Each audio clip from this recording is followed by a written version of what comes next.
Maswerteng hapon po mga ka-STL. Narito na po ang resulta ng STL Bulacan para sa araw na to, second draw.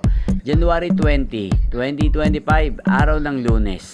Naway ang mga natayaan nyo pong mga numero kanina ay manalo nawa ngayong hapong ito, 4 PM. Kaya't kunin nyo na po ang inyong mga tickets.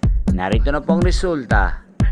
Ang mga numerong nanalo sa STL Bulacan ngayong hapong ito, January 20, 2025, 4 PM, second draw result, 24 at 33 in exact order. Sa lahat po ng tumaya kanina sa STL Bulacan para second draw ng 24 at 33, congrats po sa inyo. Panalo po kayo. At ngayong hapong ito sa STL Bulacan, atin pong i-shoutout si Ate Cecil ng Bulacan. Shoutout po sa iyo, Ate Cecil.